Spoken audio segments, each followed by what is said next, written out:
السلام علیکم، آپ دیکھ رہے ہیں BN نیوز اور میں ہوں عرفان امتیاز۔ ہیڈلائنز آپ جان چکے ہیں۔ بلٹن میں سب سے پہلے بتائیں کہ واشنگٹن میں امریکی صدر ڈونلڈ ٹرمپ اور اسرائیلی وزیر اعظم نیتن یاہو کے درمیان عشائیے پر اہم ملاقات ہوئی ہے۔ اسرائیلی وزیر اعظم نیتن یاہو نے صدر ٹرمپ کو امن کے نوبیل انعام کے لیے نامزد کر دیا ہے۔ اسرائیل کے ہمسایہ ممالک خطے میں کشیدگی کے خاتمے کے لیے ان کے ساتھ کھڑے ہیں۔ ملاقات میں امریکی وزیر خارجہ، وزیر دفاع اور دیگر اعلیٰ حکام نے بھی شرکت کی ہے۔ میڈیا سے گفتگو کرتے ہوئے صدر ٹرمپ نے کہا کہ ہم نے پاکستان اور بھارت کے درمیان جنگ تجارت کے ذریعے رکوائی، اور صدر ٹرمپ نے دعویٰ کیا کہ ایران کی ایٹمی تنصیبات کو مکمل طور پر تباہ کر دیا گیا۔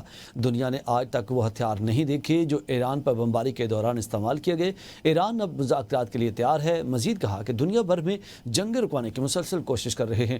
روس یوکرین جنگ پر بات کرتے ہوئے کہا کہ یوکرین جنگ نہ روکنے پر وہ روسی صدر ولادیمیر پوٹن سے ناخوش ہیں۔ دشمن نے اگر پاکستان کی خود مختاری کو چیلنج کیا تو جواب فوری، منہ توڑ اور سوچ سے بڑھ کر سخت ہوگا۔ فیلڈ مارشل سید آصم منیر کا نیشنل ڈیفنس یونیورسٹی میں National Security and War Course مکمل کرنے والے افسران سے خطاب۔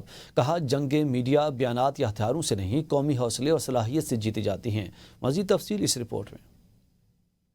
فیلڈ مارشل سید آصم منیر نے نیشنل ڈیفنس یونیورسٹی میں خطاب کے دوران جدید جنگی خطرات، ہائبرڈ وارفیئر اور قومی دفاع میں پیشہ ورانہ مہارت کی اہمیت پر زور دیا۔ انہوں نے کہا نیشنل ڈیفنس یونیورسٹی مستقبل کی عسکری قیادت کو تیار کرنے میں کلیدی کردار ادا کر رہی ہے، جبکہ سول اور ملٹری اداروں کے درمیان ہم آہنگی وقت کی ضرورت ہے۔ آپریشن سندور کی ناکامی پر فیلڈ مارشل نے کہا نئی دہلی اپنی اسٹریٹجک ناکامی چھپانے کے لیے بے بنیاد دعوے کر رہا ہے۔ پاکستان نے آپریشن بنیاد مرصوص میں خود انحصاری اور ادارہ جاتی طاقت سے کامیابی حاصل کی۔ خطے کے ممالک بھارت کے جارحانہ رویے اور ہندوتوا نظریے سے نالاں ہے۔ پاکستان نے اصولی سفارتکاری، باہمی احترام اور امن پر مبنی دیرپا شراکت داری قائم کی ہے۔ سید آصم منیر نے دو ٹوک انداز میں کہا اگر پاکستان کی خود مختاری کو چیلنج کیا گیا تو جواب فوری، منہ توڑ اور سوچ سے بڑھ کر سخت ہوگا۔ فیلڈ مارشل نے افسران پر زور دیا وہ دیانتداری، خدمت اور وطن سے وفاداری کے اصولوں پر ثابت قدم رہیں۔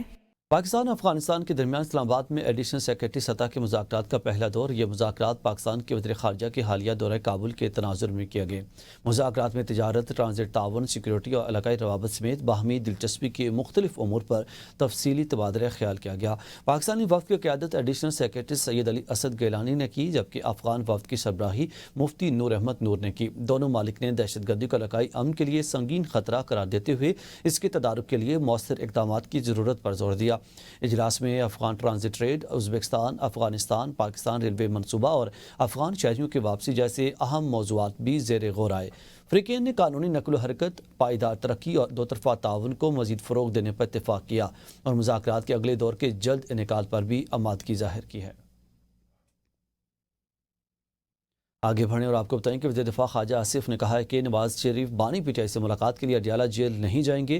بانی پی ٹی آئی سزا یافتہ ہیں اور قید بھگت رہے ہیں۔ نواز شریف ایک مرتبہ بانی پی ٹی آئی کے گھر گئے تھے، انہوں نے 40 لاکھ روپے سڑک کی تعمیر کے لیے مانگ لیے تھے، اور پھر جس نے نواز شریف کے اڈیالہ جیل جانے کی خواہش سے متعلق خبر دی، اس نے بھی وہ خبر ڈیلیٹ کر دی ہے۔ ABN نیوز سے گفتگو کرتے ہوئے خواجہ آصف کا مزید کہنا تھا کہ 27ویں آئینی ترمیم کا علم نہیں، اگر آئین میں ترمیم کی ضرورت پڑے تو پروسیس کو فالو کر کے ترمیم کر لینی چاہیے۔ موجودہ اسمبلی کی مدت بڑھانے کے حوالے سے کوئی ترمیم زیر غور نہیں۔ آصف زرداری کو عہدے سے ہٹانے کا کوئی قدم نہیں اٹھایا جا رہا۔ میں 100% زرداری کے حق میں ہوں، ان کی شخصیت سیاست میں توازن پیدا کرتی ہے۔ وہاں پہ جانے کا میاں صاحب کا کیا کوئی جواز ہی نہیں ہے وہاں پہ جانے کا۔ وہ ایک سزا یافتہ ملزم ہے عمران خان، وہ قید بھگت رہا ہے۔ میاں صاحب اس کے گھر ایک دفعہ گئے تھے جب وہ پرائم منسٹر بنے تھے، 40 لاکھ روپے کی سڑک اس نے مانگی تھی اور تو کوئی ڈیمانڈ نہیں کی تھی۔ ابھی تک مجھے تو نہیں علم، لیکن ترمیم کانسٹیٹیوشنس میں آتی رہتی ہیں حالات کے مطابق، ضرورت کے مطابق جو ہے۔ اگر آئین میں کسی وقت ترمیم کی ضرورت پڑے تو جو بھی پروسیس ہے اس کو فالو کر کے ترمیم کر لینی چاہیے۔